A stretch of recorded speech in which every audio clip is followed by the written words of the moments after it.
A fourth straight win for Michael Carrick since taking over as interim boss of Manchester United. Now 3 points behind Manchester City in second after a 2-0 win against 10-man Tottenham Hotspur at Old Trafford. Mark Donaldson alongside Janusz Michallik. I don't want this to turn into a Manchester United love-in. However, I didn't They see a deserve fault it. with them today. Yeah, I thought they were outstanding. I thought their game management was excellent. And I thought the tempo was brilliant.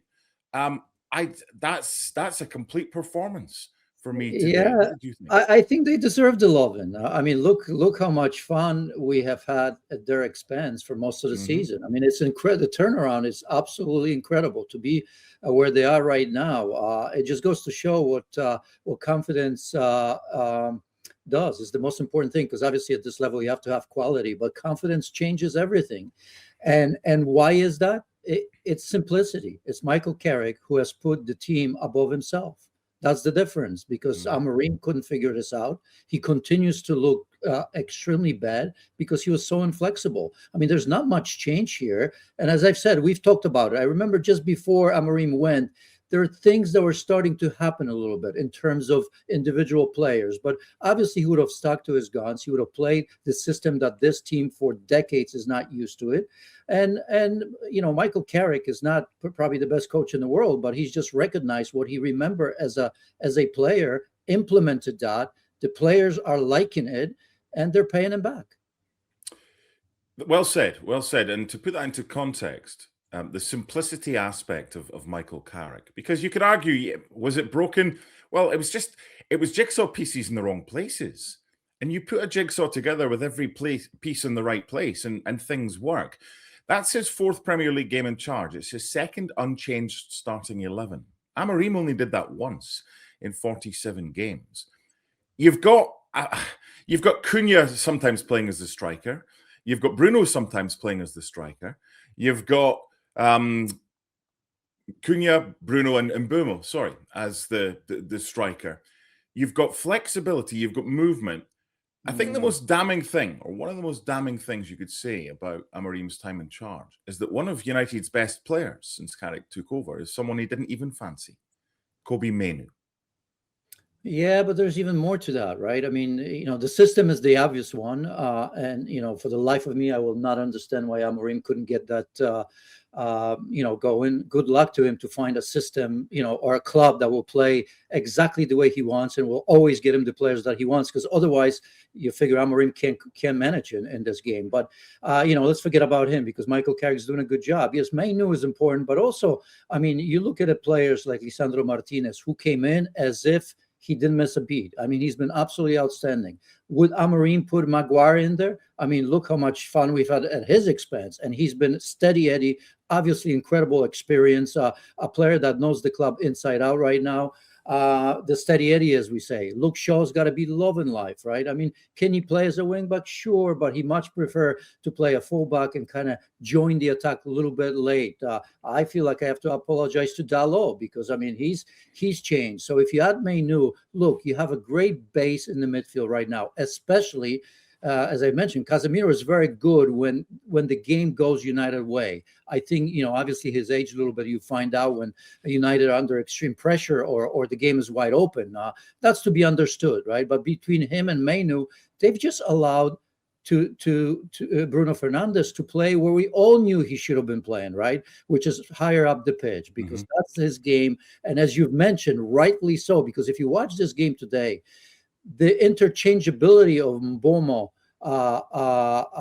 Mateus Cunha, and Fernandes was incredible. I mean, we've seen Fernandes at number 9. I remember in the first half, there was a couple moments where he was kind of behind Luke Shaw, really covering for everybody.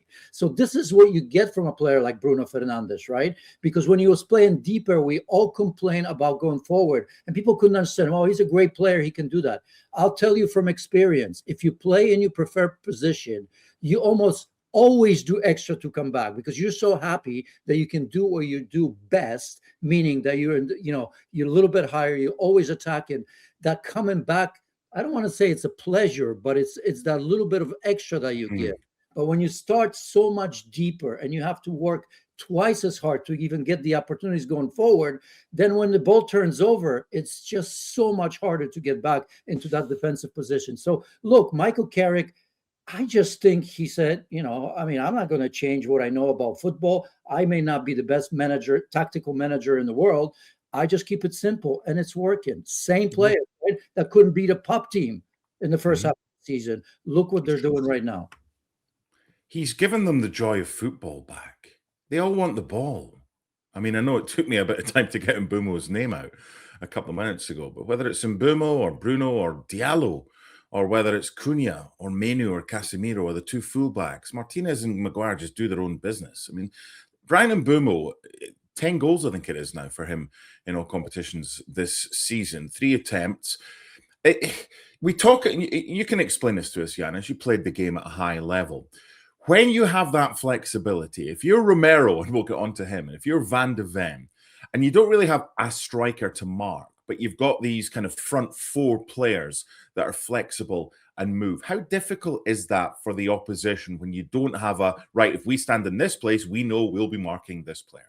Well, it's difficult, and we'll get into it, especially against a team like Spurs that right now you have, you have zero continuity. I mean, every game there's, because of injuries and everything else, look at that, that back line over there, Gray playing it, even though he can. So communication is very, very important. The automatic things that come without saying are not there, because every game you have a different back line. And even today in the game, aside from Romero getting red carded again, you have Udogie that's injured, that got injured as well, and that adds on to it everything else. So it's very, very difficult. In some way, as I've said, as much as I liked it, I like the fact that they have that balance, because when Šeško came in, I mean, that's your typical number 9. I almost want to say that things got better, and not just because they got the second goal alone, but that also adds that to that simplicity, right? Where you don't have to spend as much energy changing position, communicating. I'm talking about Manchester United, and Šeško, as we know, as of late, started scoring goals. So here you have sort of false 9 if Šeško's not playing, and now Šeško that's coming into form, that gives you an option to play differently and to have these players running off of him, which is always good for players playing underneath.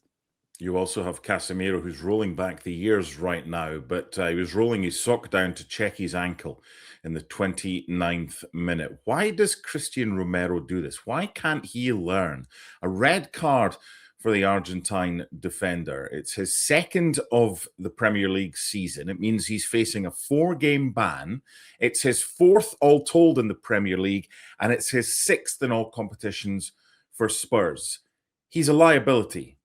Discuss. Absolutely. Look, he's a great player that doesn't have a filter, and that's a dangerous combination, right? Because it's hard to go all in on him, right? With studs up on my part, because you look at this. I mean, 3 goals recently, had an assist as well, so he does his part, right? But he's a defender. He's also a captain, and that was irresponsible, because he is an irresponsible player. He's a captain, and he has to understand that. I mean, here we are in a situation that they're in, that half the squad is injured. Romero may have put another or final nail in the coffin of Thomas Frank.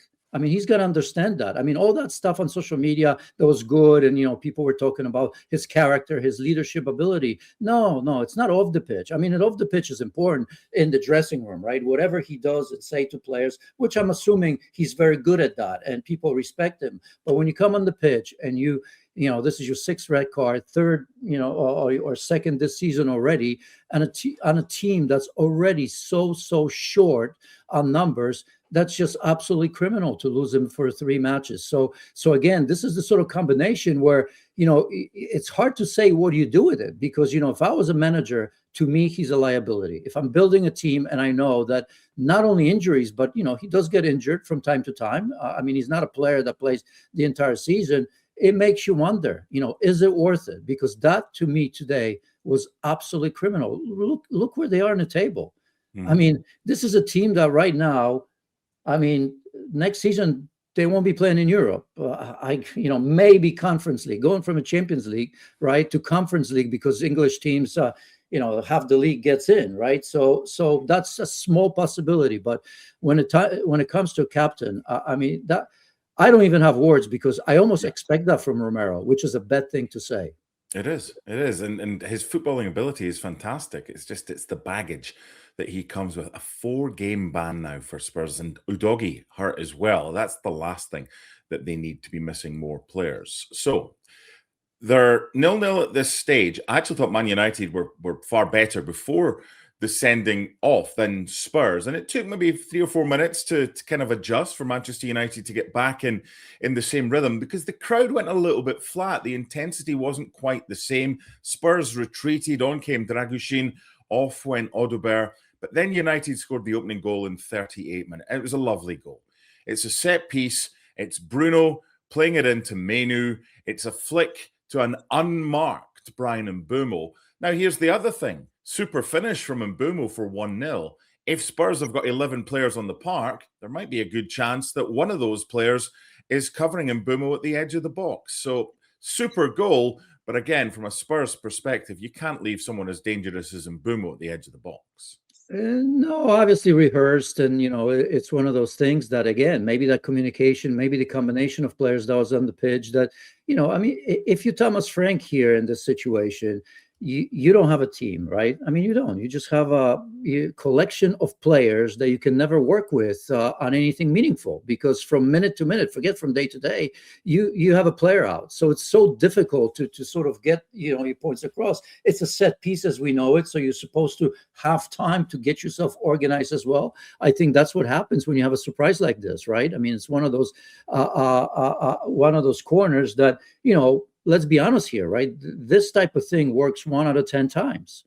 It's not an easy one, and in this particular situation, it worked. But I'll tell you, I mean, the only thing you could say about United, I suppose, that they didn't truly create that many clear-cut chances, right? But they were dominant, and it's the sort of game that you take because we all know they can score goals. We've seen that against Arsenal. We've seen that against Fulham. We've seen that against Manchester City, right? They've conceded some of the goals. So you look at that and say to yourself, okay, maybe it wasn't our best performance, but clean sheet at Old Trafford, that hasn't been a fortress for a long, long time right now. And we took advantage the moment basically Spurs had their player sent off, right? Mm-hmm. So that sets you up nicely. And again, if you're going to find something and complain, then you say to yourself, well, maybe, just maybe, United should have closed this game a little bit earlier. But I think this was a game where Manchester United were, in my opinion, in absolute control.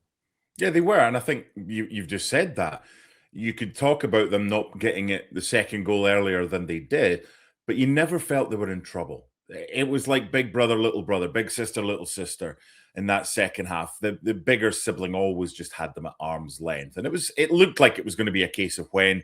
And if it wasn't going to be, then 1-0 was going to be pretty comfortable. And it did become a case of when they got the second goal. And it was the 81st minute, another really nice goal. It's played between several of the players. Kobe Mainoo's involved in there. Diogo Dalot is involved in there. Brian Mbeumo gives it back to Dalot. In it goes. Šeško goes for it. He's on as a sub for Cunha in the 75th minute. Doesn't get a touch. It's a really, really nice finish from Bruno because he doesn't have much time to think about it. So he decides, well, I've got to take this first time. He kind of, even though he doesn't hit it properly with his boot, it's probably more of a shin, but he knows exactly what he's doing to guide it back past Vicario where it came from. That's a super goal from Bruno. It's a perfect goal. This is exactly how they teach you when you're young, right? In terms of how to attack a ball from a wonderful cross. And again, once again, I'm talking about Dalot. I'm hot and cold on from time to time, but wonderful delivery. But Benjamin Šeško, probably if he puts his head on it, that's a goal in itself, right? And when you have an early cross like that, or any cross really for that matter, you always want to have a run towards the near post. And Benjamin Šeško was, central, but obviously if that was going near post, he's probably get there. And of course, you always want somebody to close it on the far post. And yes, you could say that there's a degree of luck in terms of how he finished, but Bruno Fernandes doesn't do anything by luck. He knew that he couldn't swing at that ball, so he just kind of, it's one of those a little bit on a half volley where you say to yourself, I'll just put my body into it because he couldn't do anything else, and he still puts it away. And that's just Bruno Fernandes, right? I mean, we've seen him score every which way possible, so we're not surprised. I mean, if this is, I don't know, Luke Shaw may be finishing, then we can say, oh, that's lucky. When I look at Bruno Fernandes and how he finished that to me is not luck. The fact how he approached that ball tells me that he knew exactly what he was doing. And the fact that he scored with his shin, or so what, right? So again, when you look at that, the execution, starting with the cross, the two runs by Benjamin Šeško, perfect run, just barely misses it, and then closing on the far post by Bruno Fernandes. This is exactly how I remember learning it when I was a young kid. Mm-hmm. Don't know if I had the same outcome or it looked as good as Bruno did when you were in that position, if you found the bottom corner. But I'm sure we can find some old VHS videotapes and find out if you did, in fact, make the same contact as Bruno did. 2-0 against Man City, 3-2 against Arsenal away from home, 3-2 against Fulham. The 3-2 games are very different because they were chaotic games that involved either late winners or just chaos, whereas today was well managed. I said it right at the start of the game management. So let's take a look at the top six and let's see what Manchester United fans can start to think about. West Ham away is next up, followed by Everton away and Crystal Palace at home. I know there's only 3 points between them and Manchester City, but is third place still the realistic aim for Manchester United? Or, given how Carrick has started, do they think about Manchester City as their target? No, I think, as always, maybe a boring answer, but for Manchester United, I think that's the only answer you have is one game at a time, right?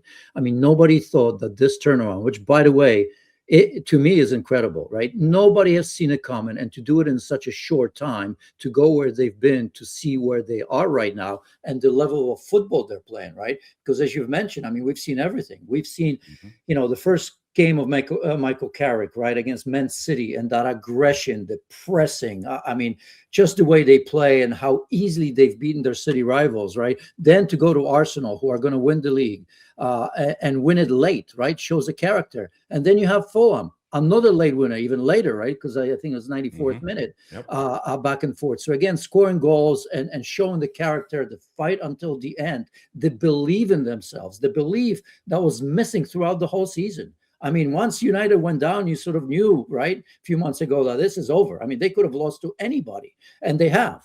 And then today you have sort of one of those games that's a little bit easier, in control. They didn't have to stretch themselves to absolute max to get a result against, a Spurs team, right? So I think at this moment, it's 4 games, 4 wins for Michael Carrick, and I think he's seen the whole gamut of what this team is capable of. So going forward, I think he just win every game, because at this stage, I mean, look, they've finished in Champions League. If it's 4th or 3rd or 2nd, who cares really, right? Unless there's a possibility somewhere in there to challenge Arsenal, all the rest doesn't matter. All that matters is this is a true preparation for next season, meaning now everybody at the club is a little bit happier. Now all the owners may all of a sudden start thinking, yes, maybe we can, or maybe we should spend money in critical areas, where before it's like, well, how are we going to spend the money? We're not going to make it to the Champions League.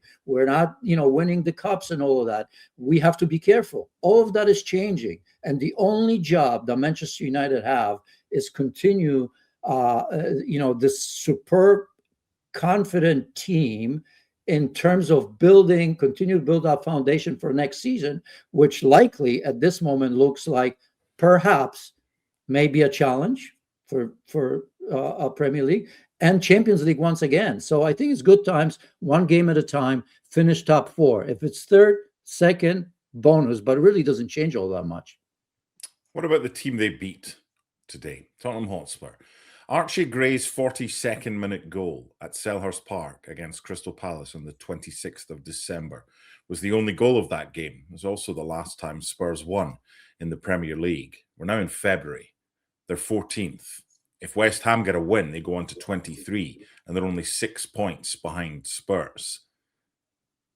What happens? What needs to happen here? Listen, I'm looking next games. Ready?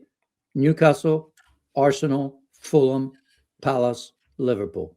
They could lose all of them. I mean, they Ridiculous. haven't won in how many? 7 now? I mean, Yeah. even if you get a one win somewhere in there, a draw, and then you lose a 2 or 3. I mean, it's dire time. Look, you know, you know, the way they are right now with all the injuries, now the suspension for 3 games of your captain, right? I mean, you could 4 games, Janusz. 4. Oh 3. yeah, I'm sorry, because Oh, that's yeah, right. right. So you could have signed 10 players in the transfer window. And what does that mean? I mean, this is yet another season where everybody's injured. That's, before anything happens, when the season's up, they've got to look at this, because we all know, I know some of it is going to happen, but I remember Liverpool when they had injuries, they had a horrible season, Arsenal and everybody else, right? It is incredible that this is happening every season.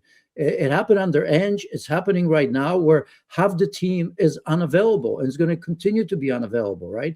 It's come to a point where you get, the young Souza, 19-year-old, coming in after not playing, for 2 months, and he's going out there on the pitch. So, look, I don't know what's happening here. As I've said, Romero really didn't help his manager after all that talk about leadership and this, that, or the other. I mean, he's really, if I'm Thomas Frank, if you're Christian Romero, how do you look him in the eye right now with everything that's happening after a record like this, where there's zero question?